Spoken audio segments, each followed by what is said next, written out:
देश की number 1 IT city के बारे में तो वो है बेंगलुरु, जिसको हम सिलिकॉन वैली ऑफ इंडिया भी बोलते हैं। यहाँ हजारों की संख्या में आईटी कंपनियां हैं और बेंगलुरु न सिर्फ इंडिया बल्कि वर्ल्ड में अपनी एक अलग ही पहचान रखता है।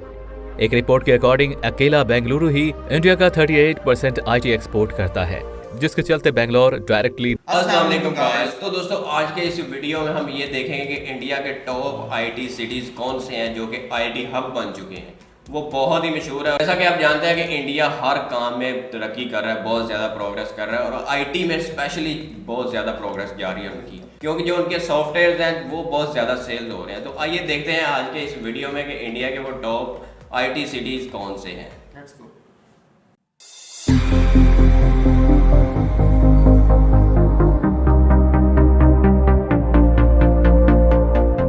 दोस्तों, इंडिया वर्ल्ड का सबसे बड़ा आईटी एक्सपोर्टर है, जिसकी टोटल वैल्यू लगभग $320 बिलियन है।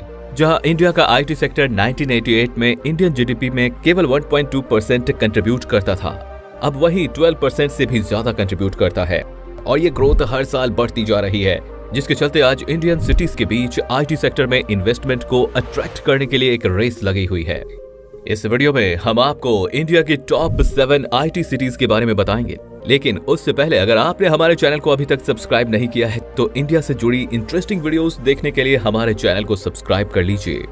दोस्तों, इंडियन सिटीज के बीच आईटी ग्रोथ की रेस में नंबर 7 पर है कोच्चि, जिसे अक्सर अरब सागर की रानी के रूप में जाना जाता है। यहाँ इन्फो पार्क जैसे कई आईटी पार्क हैं, जहाँ कई मल्टीनेशनल आईटी कंपनियों के ऑफिस हैं। इसकी स्ट्रैटेजिक लोकेशन, इंफ्रास्ट्रक्चर और वेल एजुकेटेड आईटी प्रोफेशनल्स ने दुनिया भर से इन्वेस्टर्स को आकर्षित किया है, जिसके चलते कोच्चि एक इम्पोर्टेंट आईटी हब के रूप में विकसित हो रहा है।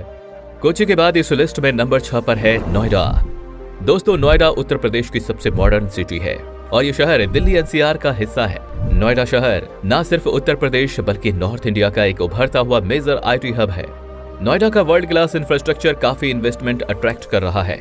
नोएडा ने बहुत कम समय में काफी डेवलपमेंट को देखा है। इस शहर में कई वर्ल्ड क्लास आईटी और सॉफ्टवेयर कंपनियां हैं, जिसमें TCS, HCL technology, Wipro, Infosys, Adobe और माइक्रोसॉफ्ट जैसी बड़ी कंपनियां शामिल हैं।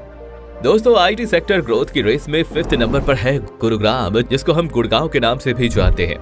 दोस्तों, गुरुग्राम रेवेन्यू के मामले में हरियाणा राज्य की सबसे बड़ी सिटी है, जो नोएडा की तरह दिल्ली एनसीआर में पड़ती है। गुरुग्राम के साइबर हब को आज कौन नहीं जानता। नॉर्थ इंडिया में आईटी से रिलेटेड लोगों ने कभी ना कभी गुड़गांव में जॉब जरूर की होगी। गुरुग्राम के पास वर्ल्ड क्लास इंफ्रास्ट्रक्चर है, जो day by day rapidly improve हो रहा है। गुरुग्राम घर है गूगल इंडिया के ऑफिस का, और ना सिर्फ गूगल, गुरुग्राम में सैकड़ों सॉफ्टवेयर रिलेटेड कंपनीज हैं, जिसमें 250 से ज्यादा फॉर्च्यून 500 कंपनीज के ऑफिस भी हैं, जिसमें TCS, Infosys, Wipro, HCL, Tech Mahindra, IBM India जैसी सभी बड़ी कंपनियां भी शामिल हैं और ये काउंटिंग काफी तेजी से इंक्रीज हो रही है। गुरुग्राम के सक्सेस के पीछे है गुरुग्राम की लोकेशन, जो साउथ दिल्ली के टच में है, जहां दिल्ली इंटरनेशनल एयरपोर्ट भी बिल्कुल पास में है। दोस्तों, इस ग्रोथ रेस में नंबर 4 पर है पुणे।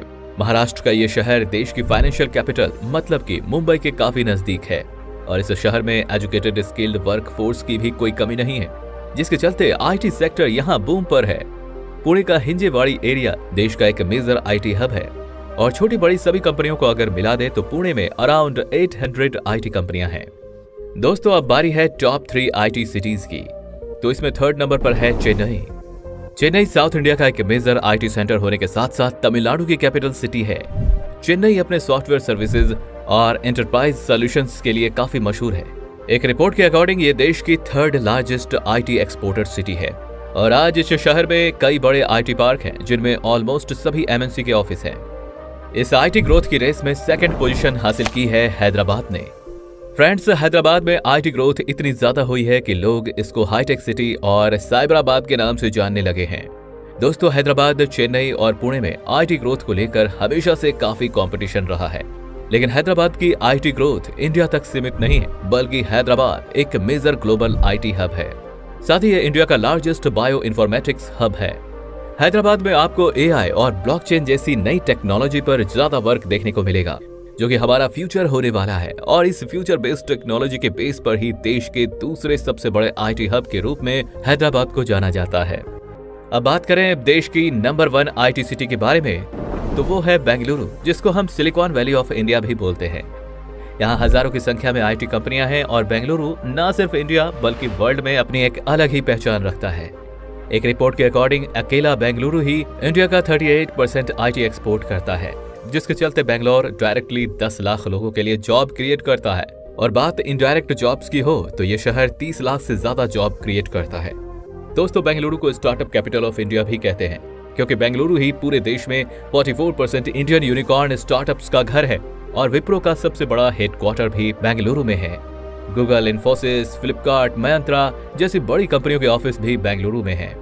तो दोस्तों, आपको क्या लगता है आने वाले 5 साल में कौन सी सिटी किस सिटी को ओवरटेक कर सकती है? हमें कमेंट बॉक्स में बताना बिल्कुल भी ना भूलें। और मैं पर्सनली बताऊं तो मुझे गुरुग्राम और नोएडा से काफी उम्मीद है कि वो अपनी जगह टॉप 5 में जल्द बना सकते हैं, क्योंकि दोनों एकदम नई सिटी है और काफी रैपिडली ग्रो कर रही हैं। तो मिलते हैं एक और। जी गाइस, आपने देखा ये वो इंडिया की सिटीज़ हैं जो कि बहुत ज़्यादा ग्रोथ पकड़ रहे हैं। जैसा कि आप जानते हैं कि पहले इंडिया की ये जो प्रोग्रेस हो रही है ये पिछले ही कुछ सालों में ये मतलब कि तरक्की कर रहा है एज़ कम्पेयर। अगर दूसरे कंट्री के साथ कंपेयर किया जाए जो कि पहले या तो यूरोप है, यूरोप वगैरह कंट्री है, वो तो बहुत हाई है, लेकिन अगर दूसरे लो कंट्री के साथ कंपेयर किया जाए तो इंडिया ऊपर ही जा रहा है। जैसे बांग्लादेश, इंडिया चौथे नंबर पे आ रहा है। बिल्कुल, वर्ल्ड लेवल पे भी इंडिया चौथे नंबर पर आ रहा है। उनके सबसे ज़्यादा जो नेटवर्क बनता है वो सॉफ्टवेयर जो कि सेल्स होते हैं इंडिया के, वही आईटी के होगा, आईटी हब। बिल्कुल। और पाकिस्तान, नेपाल ये कंट्री के साथ अगर इंडिया को कंपेयर किया जाए तो इंडिया बहुत ऊपर है, क्योंकि इंडिया की इकोनॉमी जो है वो बहुत ऊपर जा रही है। तो आई होप कि आपको ये वीडियो अच्छी लगी हो, और अगर वीडियो अच्छी लगी तो वीडियो को लाइक करो एंड चैनल को सब्सक्राइब करो। तो फिर मिलते हैं नेक्स्ट वीडियो में, तब तक के लिए अल्लाह हाफिज़।